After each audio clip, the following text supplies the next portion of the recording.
Juan Pirlo, on va prendre un dernier intervenant et ensuite je vais demander déjà les micros pour qu'on puisse avoir un échange. Et je vois qu'il y a quand même pas mal d'étudiants qui sont avec nous, leur donner l'opportunité aussi d'échanger avec nos invités. Juan Pirlo de Corbion, vous êtes le fondateur et PDG de YouScribe France.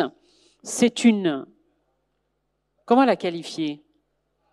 D'une bibliothèque monde, ouverte à tous, avec une particularité, elle est accessible, pas chère, parce qu'on a parlé de beaucoup d'argent.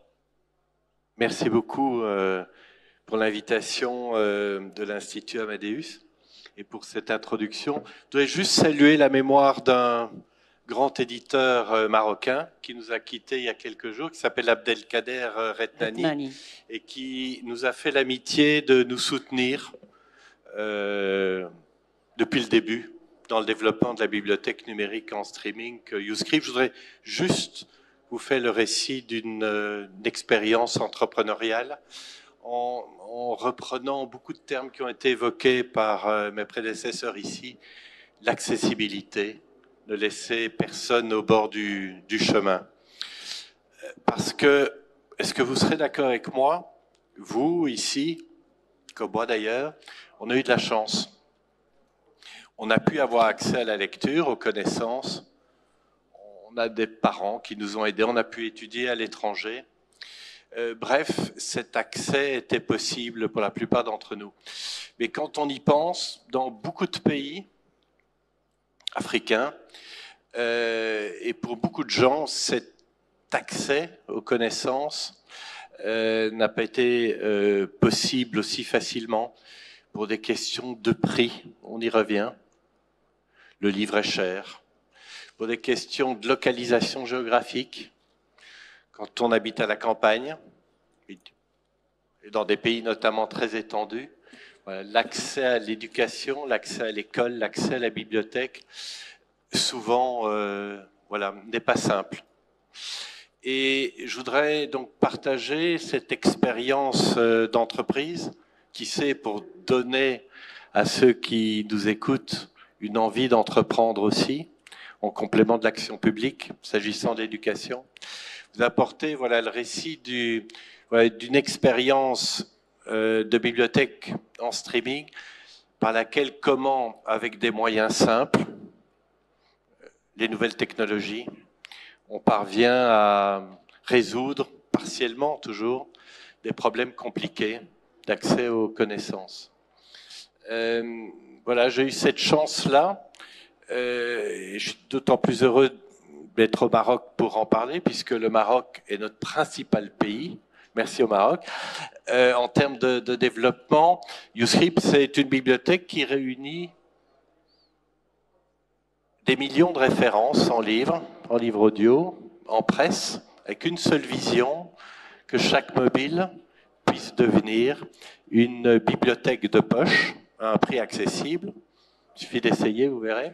C'est 5 dirhams la journée. Voilà, j'allais vous demander le prix. 5 dirhams la journée. C'est l'idée que par-delà toutes les frontières, et notamment en y associant des éditeurs africains, tous les contenus puissent être facilement accessibles sur n'importe quel appareil et de façon illimitée.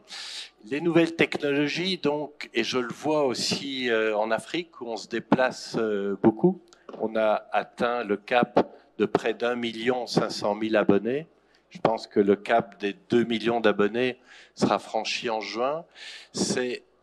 L'Afrique a des opportunités extraordinaires en termes de capacité d'accélération et d'inventivité. Et je pense, les jeunes qui sont là de Super H, je pense, peuvent en témoigner, que l'Afrique fait des sauts de grenouille dans plein de domaines d'activité et s'agissant d'éducation, a énormément de savoir-faire et d'inventivité pour inventer des nouveaux modèles, en particulier d'accès à l'éducation. Il y a aussi un autre aspect, c'est que faciliter la lecture pour tous doit s'accompagner d'une facilité de publication par tous. Il y a énormément de production intellectuelle dans les pays africains qui, contrairement à d'autres pays, n'ont pas l'occasion, ces contenus, d'être édités par manque d'existence et de puissance de la filière édition. Le numérique permet à tous les écrits d'exister facilement sans devoir spécialement passer par la case de l'impression du papier. Et ces nouvelles technologies permettent à des industries nouvelles de se développer, de se créer. Il me vient, pour terminer, je vais vous demander, mais très rapidement, s'il vous plaît, parce que le chrono, vous le voyez devant vous, et je voudrais avoir juste un tout petit peu de temps avec la salle pour échanger avec vous tous. Vous avez une bibliothèque pour 60 000 habitants en moyenne au Maroc. Vous avez une bibliothèque pour 1 250 000 abonnés en moyenne au Nigeria, par exemple. Espérons que les nouvelles technologies permettent de réduire cette distance. Et je terminerai par une petite citation que vous connaissez peut-être, qui m'impressionne beaucoup, de Kafka. La lecture est une hache qui brise la mer gelée en nous, et notre contribution veut s'inscrire dans cet objectif. Merci. Merci. Merci.